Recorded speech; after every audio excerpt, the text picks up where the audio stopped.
All right, welcome to the Real Talk Football TV Premier League debate show. Make sure you like, comment, subscribe, all of that. Got Tobias, 906, myself, Shaq. All right, let's start it. VAR. I think it's been the whole of the weekend. People talking about VAR, especially the Liverpool Spurs game. Does it need to be scrapped now? Because if they're getting offsides wrong and everything else is subjective and it's personal opinion, rare tear. But if they're getting offsides wrong, what is the point of VAR then? Well, the mad thing is, wasn't the VAR introduced to stop the human error being made? But it hasn't. And it's just gone backwards and made it worse. It's just a mockery. I'm not being funny though, but like, there's all this talk about VAR when the conversation shouldn't be about VAR, should it? It should be about the people operating VAR. Operators. Yeah, 100%. I would say the same thing. I said that VAR is good for the game if it's worked properly. If you've got competent people doing it. I was lying down and saw it wasn't offside. Upright. That's on all day. Like there's no argument. Like the naked eye could see. You didn't need no lines. Straight. So if the naked eye could see it, then obviously it's the people operating VAR that are not capable. And the thing is, when people go with these conspiracy theories and say, you know what, they're cheating and rare tear, stuff like that, you can see why people talk like that, because what you just said, you could see from I knew we had it in a group and you said it's on. I knew it was on, but I couldn't bother to reply because I know these clowns don't have a clue. And it feels like, to me, that just shows that they weren't watching the game, because they're coming up with a mad excuse that they thought the goal was onside. So that's why they said check complete. So they didn't. That's what I'm saying. They didn't think it was offside. So they said the goal was onside. So that's why they done it so quickly, saying check complete. That's like a load of rubbish. That's a lie. That's like a lie you give to intervene. Or something. That don't make no sense. You know, like, what do you mean? That's just one of those random lies that you pick up just to try cover the tracks. But you can say conspiracy, whatever it is, but it's been proven over the years, when there's so much money in something and you've got more fingers in the pie than what need to be, then you're going to have these problems. Do you know what I mean? Like, pardon? No, but I'm saying that even if you look a couple of weeks ago when Man United played Wolves, when Ananas clattered the centre back and should have been a penalty, you could say when Arsenal played Man United, when Man United scored in the last minute, to me that looked onside with Garnacho. So there's so much stuff you can go through. It feels like they don't have a clue. If they want to do, in my theory, if you want to do offsides, I think if it's got to be daylight. If you see daylight, it's offside. Any part of your body is onside or in line with the player, just keep it onside. So it's easy. Yeah. It's easy. If there's daylight... It ain't about splitting hairs. It was never on about splitting hairs. And do you know what I mean? If it was clear, it was clear and obvious, offside. I mean, not a man's shoelaces or the hair on a man's kneecap. That's dumb. And all them kind of things. That is just madness. I'll just see some fella karate chop a man, one Fulham boy, karate chop the Chelsea boy in the back of his head. Yeah. Nothing given. And that should be the red. He's done nothing given, I don't think. Did he get a yellow? No, I think he got a snip of a yellow. It should have been a red. Got a yellow and it was check complete. Everything's check complete. I didn't want. If you was to get that on the street, you're calling the old bill. But I didn't want VAR in the first place, though. Shaq, I swear you wanted VAR. I do want VAR because I think VAR works if you've got competent people running VAR. Like, it's not hard to draw some lines to get offside. It's not hard to say, you know what, let's make it so easy where you cannot get it wrong. Let's make it daylight only. So if there's daylight between the centre half and the forward or the attacking player, offside. If there is no daylight, if that is an inch onside where he's in line with the player, keep it onside. It's simple. That's tight, though. That's coming from an attacker's perspective, though. No, well, defenders need to defend. Then it's an entertainment sport. So you're just rolling off goal every week. I'm just seeing goals. My guy. No, bro. I'm seeing every single week goals that is being chalked off over strippiness, over an arm's length. It will stop. Listen, I'm telling you, it will get defenders defending. If you look at Liverpool, we play this high line. They play the high line because they know they just have to catch them offside. Then you can carry on with the game. So if they knew that if there's daylight, these mofos have to defend because you can't play offside. You got to defend properly, like how it used to be. Look at it back in the day, the Arsenal back four.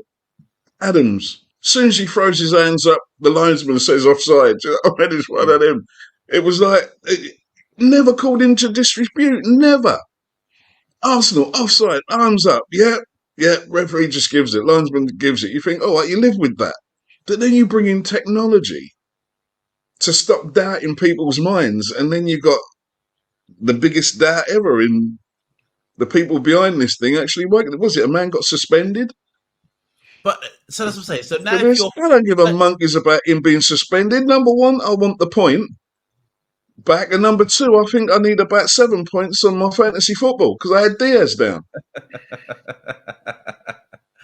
So I want to sign any protest right now. Nah, you know what? It's a joke because that could cost Liverpool top 4. It could even cost Liverpool winning the title.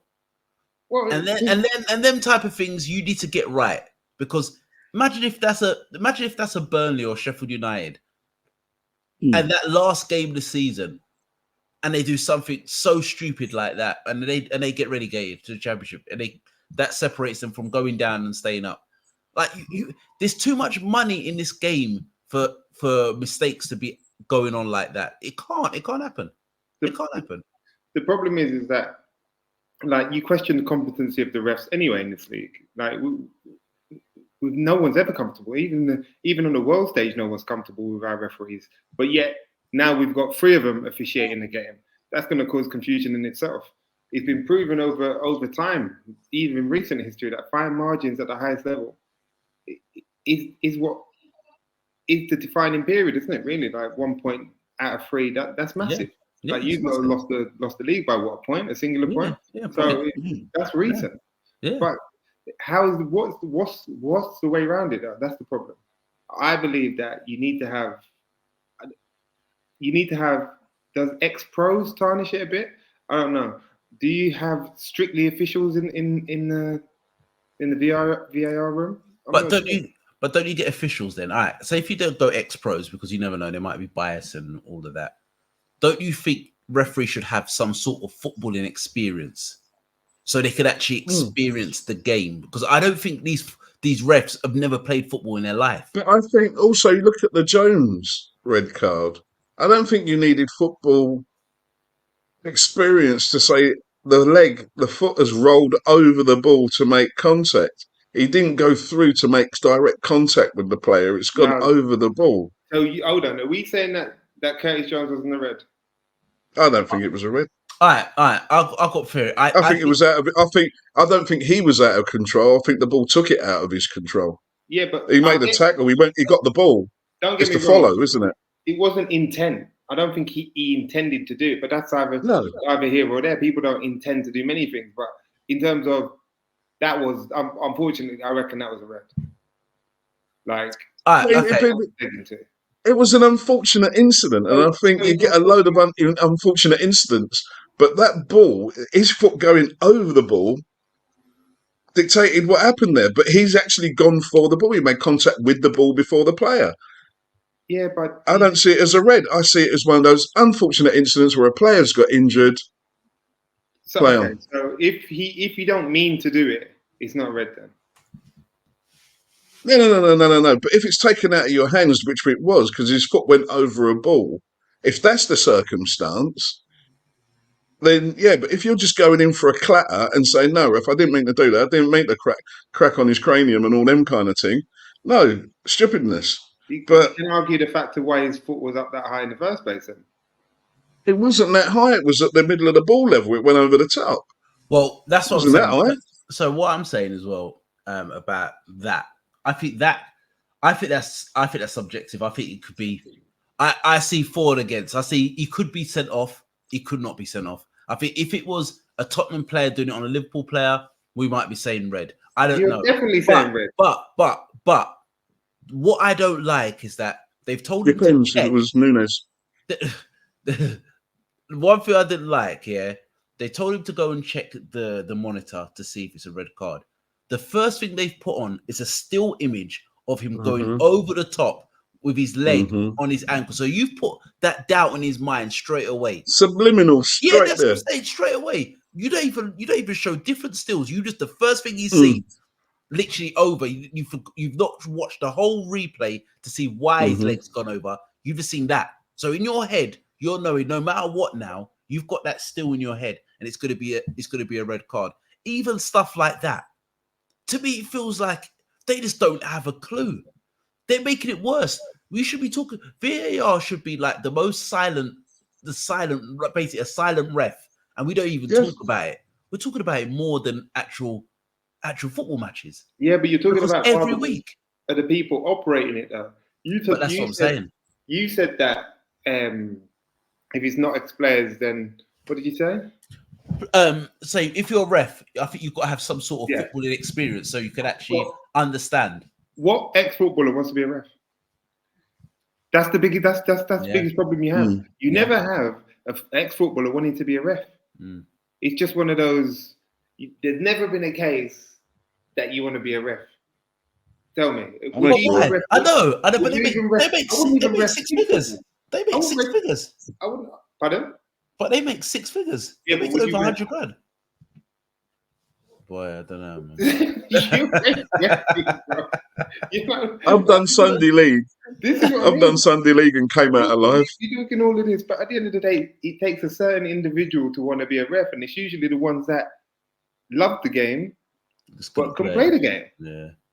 And the opposite, the ones that could play the game have no interest in being a ref. But do you think because football is very tribal and they've just literally refs are always the villain and refs take the mickey out of, it's not attractive. It's not attractive to people to be a ref, because if you look at cricket, a lot of ex-players are are umpires, and you see with cricket, if you watch cricket, I don't know if you're a cricket fan, I like cricket, but when you see them officiate the games, they get it spot on. Rugby, they get it spot on.